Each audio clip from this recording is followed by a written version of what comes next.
Good evening students. 2 chapters complete करने के बाद अब हम लोग स्टार्ट करेंगे अपना थर्ड चैप्टर जो है रिकॉर्डिंग ऑफ ट्रांजैक्शंस। ना अब देखो, हम लोग ने जो फर्स्ट 2 चैप्टर्स में पढ़े थे, फर्स्ट चैप्टर में हम लोग ने पढ़े थे बहुत सारे डेफिनेशंस, और सेकेंड चैप्टर अपना बाकी है, सिर्फ हाफ ही हुआ है। हम लोग ने वहाँ पे सिर्फ एक जीएसटी वाला पार्ट करा है। जो सेकेंड चैप्टर में और जो थियरी पार्ट है वो बाद में करेंगे, एक साथ हम लोग इतनी थियरी नहीं पढ़ेंगे। जो मेन डेफिनेशंस था वो तुम लोग को मैंने फर्स्ट चैप्टर में पढ़ा दिया, ठीक है। नाउ थर्ड चैप्टर से ये समझ लो तुम्हारे प्रैक्टिकल क्वेश्चन स्टार्ट हो जाएंगे, और जिसमें तुम्हें सॉल्व करने में बहुत मज़ा आएगा, बहुत इंटरेस्टिंग है, ठीक है। लेकिन इसके लिए एक एक चीज़ हमें बहुत अच्छे से समझनी है, और जो मैं सिखा रहा हूँ एक एक चीज़ को तुम लोग अपने बुक्स में नोट डाउन भी कर सकते हो, ठीक है। नाउ देखो, रिकॉर्डिंग ऑफ ट्रांजैक्शन हम लोग ने डेफिनेशन के टाइम पे पढ़ा था कि हम लोग सबसे फर्स्ट पहले क्या करते हैं, ट्रांजैक्शंस को बुक्स में रिकॉर्ड करते हैं। नाउ बिजनेस ट्रांजैक्शंस क्या होते हैं ये भी हम लोग ने देखा था। बिजनेस ट्रांजैक्शंस का मतलब क्या होता है, जब दो फर्म के बीच में कोई ट्रांजैक्शन होता है, परचेज सेल का या रिसिप्ट पेमेंट का, उसे हम क्या कहते हैं, बिजनेस ट्रांजैक्शंस कहते हैं, ठीक है। नाउ बिजनेस ट्रांजैक्शंस में होता क्या, चलो कि एग्जांपल से हम लोग समझेंगे अच्छे से। समझो एक पार्टी है मिस्टर ए और दूसरी पार्टी है mister B. Mister A market में जाता है और मिस्टर ए को क्या करना है, शर्ट परचेज करना है, ठीक है। मिस्टर ए गया बी के शॉप पे, उसने वहाँ पे उसको 5 शर्ट पसंद आई और उसने क्या किया, ये 5 शर्ट ये परचेज कर रहा है। इसने 5 शर्ट्स परचेज करी और इसके सामने उसने बी को क्या दे दिया, कैश दे दिया, ठीक है। अब इस ट्रांजैक्शन में समझना, ए के पास क्या आया, ए के पास 5 शर्ट आई, तो ए के पास से क्या गया, कैश गया। मतलब एक ट्रांजैक्शन में 2 इफेक्ट होने ही हैं। बी के साइड से देख लेते हैं, बी के पास से क्या गया, बी के पास से शर्ट गए, तो बी के पास क्या आया, बी के पास कैश आया। समझ में आ रहा है। किसी के भी पॉइंट ऑफ व्यू से सोचो, हमेशा कितने इफेक्ट्स होंगे, 2 इफेक्ट्स होंगे, ठीक है। और एग्जांपल लेते हैं हम लोग, देखो जैसे हम लोग किसी को सैलरी पे करते हैं ना, सैलरी क्यों पे करते हैं बताओ, वो हमारे यहाँ पे काम करता है, ठीक है। तो हम उसकी क्या ले रहे हैं, सर्विस। वो अपने को क्या प्रोवाइड कर रहा है, सर्विस प्रोवाइड कर रहा है, उसके बदले में हम उनको क्या पे करते हैं, सैलरी पे करते हैं। मतलब अगेन 2 इफेक्ट्स हो गए। कोई भी चीज़ तुम्हें फ्री में नहीं मिलेगी एडवाइस के अलावा। एडवाइस हमेशा क्या मिलती है, हमें फ्री में मिलती है, और जो हम लेना पसंद नहीं करते हैं, ठीक है। सही बात बोल रहा हूँ ना मैं, पता चलेगा, धीरे धीरे पता चलेगा। देखो इसके बाद और एग्जांपल ले लेते हैं। जैसे तुम लोग टेलीफोन, मोबाइल यूज़ करते हो, तुम लोग पहले क्या कराओगे, उसको चार्ज कराओगे, और चार्ज करने के बाद तुम्हें वहाँ पे क्या मिलेगा, कुछ फ्री के मिनट्स मिल जाएंगे, कुछ फ्री का इंटरनेट मिल जाएगा। वो फ्री नहीं होता है, वो तुमने उसके लिए क्या पे करा है, चार्ज, मतलब पैसा दिया है, और उसके बदले में वो तुम्हें क्या दे रहा है, ये सब फ्री में दे रहा है, ठीक है। वापस फ्री में नहीं दे रहा है, हमारे पास से पैसे गए और हमें ये सर्विसेज उनसे मिली। तो मतलब हर ट्रांजैक्शन में, एवरी बिजनेस ट्रांजैक्शन में कितने इफेक्ट्स होंगे, 2 इफेक्ट्स होंगे, ठीक है। कौन से इफेक्ट्स, अब हम उसको नाम देंगे। देखो एक बोलते हैं हम लोग डेबिट और एक बोलते हैं हम लोग क्रेडिट। हर ट्रांजैक्शन में 2 इफेक्ट्स होंगे, आगे से याद रखना, एक डेबिट और दूसरा credit. Debit transaction, credit transaction, ठीक है। ये मत समझना कि कैश या फिर क्रेडिट है, नहीं, वो अलग है। कैश ट्रांजैक्शन में कहाँ क्या होता है, जैसे हम लोग किसी से कैश में माल खरीद रहे हैं, और क्रेडिट ट्रांजैक्शंस क्या होता है, जब हम उधार में माल खरीदते हैं, ठीक है। ये क्या है, डेबिट क्रेडिट, कुछ आ रहा है तो कुछ जा रहा है, सिंपल। यहाँ पे भी देखो, कुछ इसके पास आ रहा है तो कुछ जा रहा है। हर एक के पास क्या होगा, कोई चीज़ आएगी तो कोई चीज़ जाएगी। तो अब याद रखना, आगे से डेबिट और क्रेडिट वर्ड हम लोग यूज़ करेंगे, ठीक है ना। अब देखो वापस से, जैसे तुम लोग बैंक में कोई अमाउंट डिपॉजिट करते हो, जब तुम लोग बैंक में कोई अमाउंट डिपॉजिट करते हो तो तुम लोग वहाँ पे क्या भरते हो, एक पे इन स्लिप आता है, एक स्लिप आती है जहाँ पे तुम लोग सारे डिटेल्स डालोगे। वो 2 पार्ट में होगी, एक होगा बहुत से छोटा सा पार्ट, वहाँ पे तुम लोग क्या लिखते हो, अकाउंट नंबर लिखते हो, अमाउंट लिखते हो, डेट लिखते हो। और ये साइड भी यही होगा, अकाउंट नंबर होगा, यहाँ पे अमाउंट लिखोगे, डेट लिखोगे, और कैसे पे कर रहे हो, चेक से पे कर रहे हो या फिर कैश पे कर रहे हो, ये होता है पे इन स्लिप। ये जो बड़ा वाला पार्ट है ये बैंक अपने पास रख लेती है, और ये जो छोटा वाला पार्ट है ये हमें दे देती है, ठीक है। तो ये अपने पास एक क्या है, प्रूफ है कि हमने अपने बैंक में पैसे डिपॉजिट करे। कल अगर कैशियर बोल देगा कि नहीं, तुमने तो कोई पैसे डिपॉजिट करे नहीं, प्रूफ दिखाओ, तो ये हम प्रूफ लेके जाएंगे, ठीक है। जब तुम लोग स्कूल में फीस पे करते हो तो तुम्हें सामने वाला क्या देता है, कैशियर तुम्हें क्या देता है, एक रिसिप्ट देता है। अब ये रिसिप्ट से ही तुम बोलते हो कि नहीं हमने हमारी फीस क्या कर दी है, पे कर दी है, करेक्ट ना। फिर जैसे तुम परचेज करते हो तो तुम्हें क्या मिलता है, परचेज बिल मिलता है। जब तुम सेल करते हो तो क्या मिलता है, तुम्हें सेल बिल मिलता है, करेक्ट। ऐसे ही होता है कैश मेमो। कैश मेमो कब होगा, जब तुम कोई चीज़ कैश में परचेज करोगे या कैश में सेल करोगे तो तुम्हें वहाँ पे क्या मिलता है, कैश मेमो। तो मैं ये सब चीज़ें क्यों सिखा रहा हूँ, ये तुम्हारे क्या होते हैं सारे जो भी pay in slip, receipts, bill, cash memo, ये सब क्या होते हैं, वाउचर। इसको हम लोग क्या कहते हैं, सोर्स डॉक्यूमेंट। समझ में आया, याद रखना वाउचर्स। ये वाउचर्स वाला डेफिनेशन हम लोग ने इसमें भी पढ़ा था, फर्स्ट चैप्टर में पढ़ा था, जहाँ पे वाउचर्स आए थे। मैंने बताया था वाउचर्स क्या होते हैं ना। इन्हीं के बेस पे हम अपने बुक्स में क्या करते हैं, एंट्री पास करते हैं। हमेशा याद रखना, देखो कैश मेमो हो गया, परचेज बिल हो गया, सेल्स बिल हो गया, एक्सपेंसेस के बिल होंगे, तो इन्हीं के बेस पे हम अपने बुक्स में क्या करते हैं, एंट्री पास करते हैं। तो इसीलिए इस चैप्टर में हम लोग क्या पढ़ने वाले हैं, एक तो बिजनेस ट्रांजैक्शंस और सोर्स डॉक्यूमेंट, ठीक है ना। देखो अब मैं तुम्हें इनके कुछ फॉर्मेट्स बताऊंगा। देखो जैसे कैसे कौन से डॉक्यूमेंट्स आ सकते हैं। सबसे पहले आ सकता है ट्रांजैक्शन वाउचर्स, ट्रांजैक्शन वाउचर, फिर बनता है डेबिट वाउचर, फिर बनता है क्रेडिट वाउचर, और फिर बनता है जर्नल वाउचर। ये जर्नल को हम लोग कॉम्प्लेक्स भी बोल सकते हैं, जर्नल वाउचर इतने ही सीखते हैं पहले। अब देखो पहले मैं तुम्हें इन सबका क्या बताऊंगा, फॉर्मेट बता रहा हूँ, तुम्हारी जो तुम लोग ने बुक खरीदी है उसी में इसका फॉर्मेट में बता रहा हूँ। फिर ये कब बनता है, कब बनता है, कब बनता है, कब बनता है, वो भी मैं तुम्हें सिखाऊंगा, ठीक है। चलो नेक्स्ट अब हम लोग फॉर्मेट देखते हैं। देखो सबसे फर्स्ट वाउचर आ रहा है ट्रांजैक्शन वाउचर। ना ट्रांजैक्शन वाउचर का फटाफट से ये फॉर्मेट तुम लोग देख लो एक बार, ये फॉर्मेट को याद भी कर लेना। ये बुक अगर तुम लोग ने परचेज नहीं करी है तो इसको परचेज कर लेना। मार्केट में देखो ये आएगी तुम्हारी बुक्स, ये है एनसीईआरटी की जो बुक्स आई है, ये तुम लोग परचेज कर लेना, ठीक है। चलो फर्स्ट पहले हम लोग देखते हैं ट्रांजैक्शन वाउचर्स। ट्रांजैक्शन वाउचर्स में सबसे पहले ऊपर हम क्या लिखते हैं, नेम ऑफ द फर्म, यहाँ पे फर्म का नाम आ जाएगा, फिर वाउचर नंबर, फिर डेट, कौन से डेट को ये वाउचर बना है, डेबिट अकाउंट कौन सा है, क्रेडिट अकाउंट कौन सा है, अमाउंट कितना है, नरेशन। नरेशन का मतलब यहाँ पे आएगा कि हमने परचेज किया है, सेल किया है, एक्सपेंस है, इनकम है, वो सब हमें नरेशन में लिखना है। और यहाँ पे ऑथोराइज्ड पर्सन का साइन करना है, और यहाँ पे प्रिपेयर्ड बाय जिसने बनाया उसका साइन आ जाएगा, ठीक है। तो ये कौन सा वाउचर हो गया, ट्रांजैक्शन वाउचर। ना ये कब बनता है, जब सिर्फ एक ही अकाउंट डेबिट हो रहा है और एक ही अकाउंट क्रेडिट हो रहा है, तब हम लोग क्या बनाते हैं, ट्रांजैक्शन वाउचर। फिर से ध्यान रखना, देखो अभी हम लोग ने देखा था डेबिट और क्रेडिट। जब एक ही अकाउंट क्या हो रहा है, डेबिट, और एक ही अकाउंट क्या हो रहा है, क्रेडिट, तो हम लोग कौन सा वाउचर बनाएंगे, ट्रांजैक्शन वाउचर, ठीक है। इसके बाद हम लोग देखेंगे डेबिट वाउचर। देखो डेबिट वाउचर, पहले डेबिट वाउचर का फॉर्मेट देख लेते हैं। ऊपर लिख देंगे हम लोग डेबिट वाउचर, फिर नेम ऑफ द फर्म आएगा, वाउचर नंबर, क्रेडिट अकाउंट, फिर यहाँ पे अमाउंट आ जाएगा, यहाँ पे डेट आ जाएगा, फिर यहाँ पे डेबिट्स, ऑथराइज्ड बाई और प्रिपेयर्ड बाई। ऐसे ही सेम बनता है क्रेडिट वाउचर। क्रेडिट वाउचर में यहाँ पे डेबिट आ जाएगा, यहाँ पे क्रेडिट आ जाएगा, बाकी सब सेम है, ठीक है। अब ये दोनों कब बनाते हैं वो समझना। देखो ट्रांजैक्शन वाउचर में क्या था, एक ही डेबिट और एक ही क्रेडिट, ठीक है ना। डेबिट वाउचर में क्या होगा, बहुत सारे डेबिट लेकिन एक ही क्रेडिट, ठीक है, समझ में आ रहा है, याद रहेगा। क्रेडिट वाउचर्स में क्या होगा, बहुत सारे क्रेडिट और एक ही डेबिट, ठीक है। तो अब तीन का याद कर लो पहले फटाफट। ट्रांजैक्शन वाउचर्स में क्या होता है, ट्रांजैक्शन वाउचर में एक डेबिट एक क्रेडिट। डेबिट वाउचर्स में क्या होगा, बहुत सारे डेबिट्स एक क्रेडिट। क्रेडिट वाउचर्स में क्या होगा, बहुत सारे क्रेडिट एक डेबिट। और इन सब का लास्ट आ जाएगा जर्नल वाउचर, जहाँ पे बहुत सारे डेबिट्स होंगे, बहुत सारे क्रेडिट्स होंगे। एकदम सिंपल तरीका याद करने का, ठीक है। फिर से हम लोग आ जाएंगे यहाँ पे। देखो ट्रांजैक्शन वाउचर कब बनेगा, जब क्या होगा, सिर्फ one debit and one credit, ऐसे ही याद रखना है तुम्हें।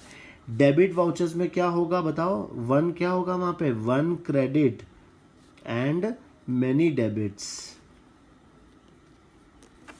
क्रेडिट वाउचर्स में क्या होगा, one debit and many credits. और जर्नल वाउचर्स में क्या होगा, many debits and many credits.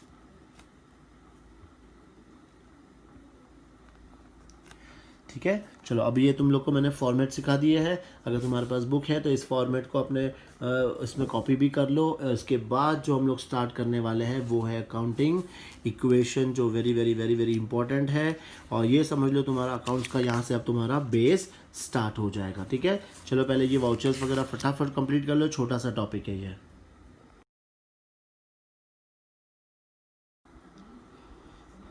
चलो हमारा नेक्स्ट टॉपिक स्टार्ट करते हैं हम लोग, जो है लेखांकन समीकरण, जिसे हम कहते हैं अकाउंटिंग इक्वेशन। अब ये बहुत इंपॉर्टेंट चैप्टर है। ये चैप्टर तुम्हारे अकाउंट्स के लगभग लगभग जो तुम्हारा बेस है वो तुम्हारा क्लियर होना चाहिए इस चैप्टर में। ठीक है, देखो इक्वेशन में हमें एक समीकरण याद रखना है। इक्वेशन याद रखना है, वो क्या है? Assets equal to liabilities plus capital. परिसंपत्तियों बराबर क्या होगी? देयताएं प्लस पूंजी। देखो अब तुमने ये तीनों का डेफिनेशन पढ़ा था हमारे फर्स्ट चैप्टर में। एसेट्स क्या होता है अपना बताओ? जो हम बिजनेस में यूज करते हैं। लाइबिलिटीज क्या होती है? जिसका पैसा हमें बाहर वालों को देना होता है। और कैपिटल क्या होती है? पूंजी, जो मालिक व्यापार में लगाता है, बिजनेस में पैसा लगाता है, उसे हम क्या कहते हैं? पूंजी कहते हैं। ठीक है, देखो हिंदी मीडियम स्टूडेंट्स में तुम्हें फिर से बताना चाहूँगा कि तुम्हें ये जो वर्ड्स है ऐसे याद करते जाओ। जो भी हिंदी का जो इंग्लिश अनुपांतर है ये तुम्हें अच्छे से याद होना चाहिए। ये परिसंपत्तियों को हम एसेट्स कहते हैं, देयता को लाइबिलिटीज़ कहते हैं, पूंजी को हम कैपिटल कहते हैं। ऐसे जितने भी हम लोग ने डेफिनेशंस पढ़े थे वो सबका तुम्हें इंग्लिश मीनिंग याद होना कंपलसरी है। बिकॉज इंग्लिश मीडियम स्टूडेंट्स तो हमेशा क्या पढ़ेंगे? सिर्फ ये इंग्लिश वर्ड्स पढ़ेंगे। लेकिन हिंदी मीडियम स्टूडेंट्स को बुक्स में तुम्हें क्या दिया होगा? परिसंपत्ति। तुम्हें पता होना चाहिए कि इसको हम क्या कहते हैं? एसेट्स। देयताएं को हम क्या कहते हैं? लाइबिलिटीज। पूंजी को हम क्या कहते हैं? कैपिटल। लेनदार को हम क्या कहते हैं? क्रेडिटर्स। देनदार को हम क्या कहते हैं? डेटर्स। ऐसे बहुत सारे वर्ड्स हैं। ठीक है, क्यों? बिकॉज जब हम लोग इक्वेशन पढ़ेंगे, जर्नल पढ़ेंगे, लेजर पढ़ेंगे, तो तुम्हें ये सब इंग्लिश वर्ड्स आने चाहिए। हम हिंदी वर्ड्स में कोई भी एंट्री पास नहीं करने वाले हैं। ठीक है, चलो अब ये इक्वेशन पढ़ने से पहले मैं तुम लोगों का एक बहुत ही बेसिक मतलब वर्किंग करेंगे हम लोग, जहाँ पे तुम लोग एटलीस्ट ये समझ लो पहले कि किसको एसेट्स बोलते हैं, किसको लाइबिलिटीज़ बोलते हैं और किसको कैपिटल बोलते हैं। ठीक है, कौन से अकाउंट आएंगे जिसको हम लोग एसेट्स, लाइबिलिटीज़ और कैपिटल बोलेंगे। ठीक है, चलो अब मैं यहाँ पे लिखते जा रहा हूँ, उसका वो एसेट्स है, लाइबिलिटीज़ है, वो हम लिखते जाएंगे और क्यों वो भी तुम लोग वर्ड समझते जाना। देखो सबसे फर्स्ट है हमारा कैश। कैश अपने लिए क्या है बताओ? कैश हमारे लिए होता है एसेट। देखो एसेट किसे कहते हैं वापस समझना। लाइबिलिटीज़ किसे कहते हैं? लाइबिलिटीज़ का मतलब जिसका हमें किसी को पैसा चुकाना है। तो ये तो हमारा पैसा है, ये हमें किसी को चुकाना नहीं है। कब चुकाना पड़ेगा? अगर मैंने कोई उधार में माल खरीदा होगा या फिर किसी से लोन लिया होगा तब चुकाना होगा। ठीक है ना? तो जैसे अगर तुम्हारे जेब में पैसा पड़ा है तो तुम्हारे लिए लाइबिलिटी है क्या? वो नहीं ना। वो लाइबिलिटी कब होगी? जब तुम उसको खर्चा करोगे तब तुम्हारा खर्चा हो जाएगा, वो लाइबिलिटीज हो जाएगी। फिलहाल कैश अगर आता है तो अपने लिए क्या है? ये एसेट। फिर कैश में नहीं रख के हमने वो पैसा कहाँ पे डिपॉजिट कर दिया? बैंक में डिपॉजिट कर दिया। अब अगेन है तो ये अपना ही पैसा है, कैश नहीं होके कैश हमने कहाँ डिपॉजिट कर दिया? बैंक में डिपॉजिट कर दिया। तो ये भी अपने लिए क्या है? एसेट। ठीक है, तीसरा है स्टॉक। अब बताओ स्टॉक मतलब क्या होता है? सबसे पहले स्टॉक मतलब जो गुड्स साल के अंत में बच गए, जो अभी तक बिके नहीं है, या फिर ओपनिंग स्टॉक जो साल के प्रारंभ में होते हैं जो अभी तक बिके नहीं है। तो स्टॉक भी अपने लिए क्या होता है? एसेट होता है। देखो अब मैं ये नहीं सिखा रहा हूँ तुम्हें कि एसेट के अंदर दो टाइप थे, अगर तुम्हें याद होगा, नॉन करंट एसेट्स और करंट एसेट्स। लाइबिलिटीज़ में भी दो टाइप थी, नॉन करंट और करंट। हम वो सब नहीं पढ़ रहे अभी। हमें सिर्फ अकाउंट को देख के ये पहचान में आना चाहिए कि ये एसेट्स है, लाइबिलिटीज़ है या फिर कैपिटल है। ठीक है, फिर देखते हैं हम लोग नेक्स्ट बिल्डिंग। बिल्डिंग तो अपनी क्या है? एसेट। फिर है मशीनरी, ये भी अपने लिए क्या होती है? एसेट, ठीक है। मैं मिक्स भी करूँगा थोड़ा थोड़ा। जैसे अब आ गया डेटर्स। डेटर्स मतलब क्या, जिनसे पैसे लेने हैं, मतलब ये हमारे क्या हो जाएंगे, एसेट हो जाएंगे, ठीक है। फिर क्रेडिटर्स। क्रेडिटर्स का मतलब क्या होता है, जिनको हमें पैसा देना है, तो ये मेरी क्या हो जाएगी, लाइबिलिटीज। फिर है बैंक लोन। बैंक लोन, हमें लोन का पैसा देना है तो हमारे लिए क्या हो गई ये, लाइबिलिटीज, ठीक है। फिर अब मैंने लिख दिया परचेज। अब परचेज का मतलब क्या हो गया, देखो अब तुम्हें साथ साथ में एसेट्स और लाइबिलिटीज के साथ साथ एक्सपेंस और इनकम, ये भी तुम्हें समझना है। एक्सपेंस का मतलब क्या होता है, खर्चा, ठीक है। और इनकम का मतलब क्या होता है, जो हमें पैसा मिलता है, इनकम हम लोग जो कमाते हैं, जैसे इंटरेस्ट, कमीशन, ये अपने लिए इनकम है। अब अगर तुम लोग देखो, जैसे परचेज, हम गुड्स खरीद रहे हैं तो माल मेरे पास आया है, तो इसको हम लोग क्या बोलेंगे, एक्सपेंस। लेकिन ऐसे ही जब तुम बिल्डिंग खरीदोगे तो भी तो तुम्हारा पैसा जा रहा है, लेकिन हमेशा याद रखना कि ये जो बिल्डिंग हम खरीद रहे हैं ये वापस बेचेंगे नहीं, तो ये हमारे लिए एक्सपेंस नहीं है, ये हमारे लिए क्या हो जाएगा, एसेट हो जाएगा, ठीक है। ये मेन डिफरेंस है। फिर किसी को तुम क्या पे कर रहे हो, सैलरी पे कर रहे हो, तो सैलरी तुम्हारे लिए क्या है, खर्चा है। क्यों, जैसे आज अगर समझो मैं किसी को 1 महीने की सैलरी देता हूँ, तो क्या वो ज़िंदगी भर या फिर 10 साल 5 साल तक मेरे लिए काम करेगा, क्या नहीं करेगा। 1 महीने की अगर सैलरी दिए तो वो मेरे पास 1 महीना काम करेगा। 6 महीने की सैलरी दूंगा तो वो मेरे पास 6 महीने का काम करेगा, करेक्ट। तो मतलब इसका बेनिफिट हमें कितना मिलता है, 1 साल के अंदर अंदर ही तक ही मिलता है। तो ये मेरे लिए क्या हो गया, खर्चा हो गया। जैसे हम कोई मशीन खरीद रहे हैं, एक बार मैंने मशीन खरीद ली, अब उस मशीन में से हम लोग प्रोडक्शन तो एवरी ईयर करेंगे। जैसे अभी नेक्स्ट मैं लिख रहा हूँ फर्नीचर। अब मैंने बिजनेस में फर्नीचर बनाया है, तो क्या ये 1 ही महीना टिकेगा, क्या ये 1 साल ही टिकेगा, नहीं, ये 5 साल 10 साल तक इसे हम यूज़ कर सकते हैं। तो ये अपने लिए क्या हो जाएगा, एसेट हो जाएगा, ठीक है। फिर हो गया डेटर्स क्रेडिटर्स। फिर हम लोग लिखते हैं सेल्स। सेल्स का मतलब क्या होता है, गुड्स बेचना, ठीक है। सेल्स का मतलब गुड्स बेचना, तो ये अपने लिए क्या है, इनकम।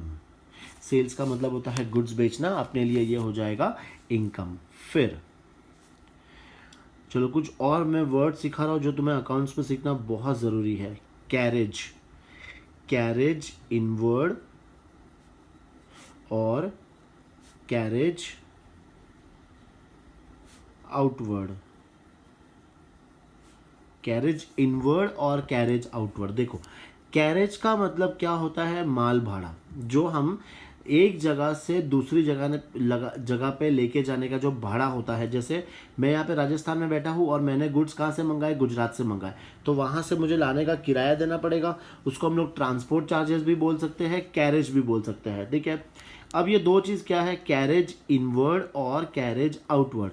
कैरेज इनवर्ड मतलब माल लाने का खर्चा, और कैरेज आउटवर्ड मतलब जब हम लोग गुड्स अपने फैक्ट्री में से माल बेचने के लिए जब ऑफिस लेके जाएंगे, तो वो हो गया मेरा आउटवर्ड। मतलब ये माल लाने का खर्चा और ये माल बेचने का खर्चा। अगेन ये खर्चा मेरा 1 साल के अंदर अंदर ही खत्म हो जाएगा, तो इसे हम क्या कहते हैं, एक्सपेंसेस। कैरेज इनवर्ड भी मेरा एक्सपेंस है और कैरेज आउटवर्ड भी मेरा एक्सपेंस है, ठीक है। फिर है स्टेशनरी। स्टेशनरी, जैसे अपने पास भी स्टेशनरी होती है। स्टेशनरी का मतलब क्या होता है, rubber, pen, pencil, sharpener, scale वगैरह, ये सब, ठीक है। अब ये स्टॉक कब तक चलेगा, ज़्यादा से ज़्यादा 1 साल, वो भी बहुत मुश्किल है, तो ये भी अपने लिए क्या हो जाएगा, एक्सपेंसेस। 16th फिर हम लोग और देखते हैं, कैश, बैंक लिख दिया, स्टॉक। फिर देखो एक और आता है बिल्स रिसीवेबल, फिर एक है बिल्स पेएबल। देखो बिल रिसीवेबल, बिल्स पेएबल, इसका मतलब खाली फिलहाल के लिए इतना ही समझ लो कि रिसीवेबल मतलब बिल का पैसा लेना बाकी है, और पेएबल मतलब हमें बिल का पैसा पे करना बाकी है। तो पेएबल ये हमें पे करना बाकी है, तो ये हमारे लिए क्या हो जाएगी, लायबिलिटी। और ये रिसीवेबल है, मतलब पैसा लेना बाकी है, तो ये हमारे लिए क्या हो जाएगा, एसेट। ठीक है, फिर नेक्स्ट है गुडविल। नाउ गुडविल अपने लिए क्या है, एसेट। मार्केट में जो अपनी रेपुटेशन है वो अपने लिए एसेट। फिर हो गया पेटेंट्स, कॉपीराइट्स, ये सब अपने लिए क्या है, एसेट है। फिर और जैसे ट्रैवलिंग एक्सपेंसेस,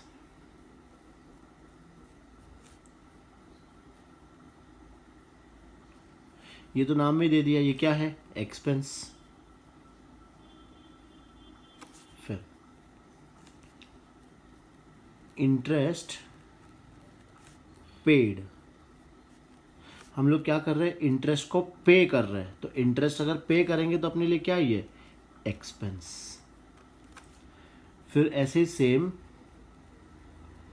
इंटरेस्ट रिसीव्ड। अब देखो इंटरेस्ट रिसीव्ड, अगर कोई भी चीज़ अपने को मिल रही है तो ये अपने लिए क्या है, इनकम। ठीक है, देख लो फ्रेंड्स, ये सब सारे तुम्हें याद रखने हैं, पढ़ने हैं, जैसे दिया है वैसे ही एक बार सारी चीज़ याद कर लेना, फिर तुम्हें क्वेश्चन करने में बहुत मज़ा आएगा। ये खासकर ये इक्वेशन चैप्टर में मज़ा आएगा। और ये एक बार समझ में आ गया कि हाँ ये मेरा एसेट है, ये मेरी लाइबिलिटीज़ है, ये एक्सपेंस है, ये इनकम है, तो बहुत सारी चीज़ें तुम्हारे लिए ईजी हो जाएगी। फिर अब देखो, अब तुम लोग खुद ही बताना, कमीशन पेड, कमीशन रिसीव्ड। ठीक है, कमीशन पेड, कमीशन रिसीव्ड। फिर अपन लिख रहे हैं rent,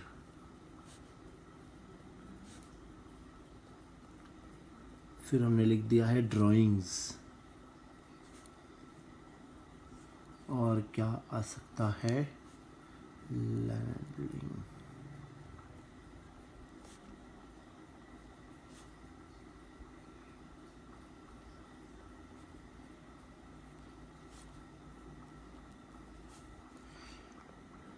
loose tools,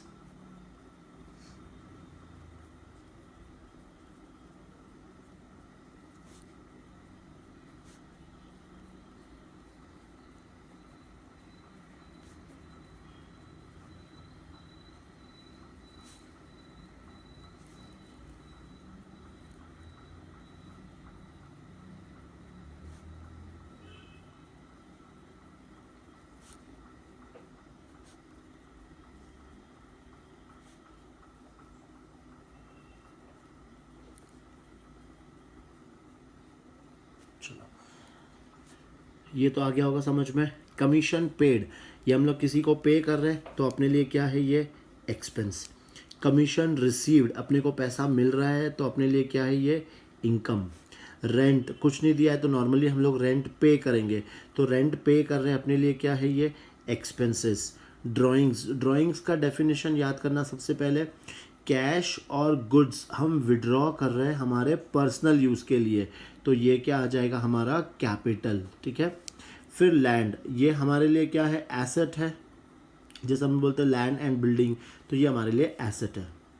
loose tools, ना लूज टूल्स का मतलब क्या होता है, जो औजार वगैरह होते हैं, है ना, हथौड़ी वगैरह हो गया, जो बिजनेस में काम आती है, तो अगेन ये भी क्या है, एसेट्स है ना। अब ये चार चीज़ों का मतलब बहुत अच्छे से समझना। देखो तुम लोग क्या देखोगे, यहाँ पे सिर्फ एक्सपेंस है, यहाँ पे भी एक्सपेंस है, यहाँ इनकम है, यहाँ इनकम है, तो तुम लोग क्या ले लेंगे, इस एक्सपेंस को एक्सपेंस ले लिया, एक्सपेंस ले लिया, इनकम ले लिया, इनकम ले लिया, लेकिन ये फिर क्या हो जाएंगे, चारों भी गलत हो जाएंगे।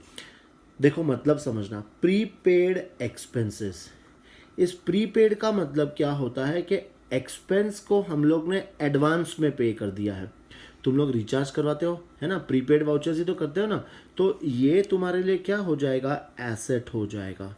ये तुम्हारे लिए एसेट है। कैसे, तुमने खर्चा एडवांस में दे दिया है, तो तुम अगर चाहो तो ये पैसा वापस ले सकते हो, तो वो तुम्हारे लिए क्या है, एसेट है।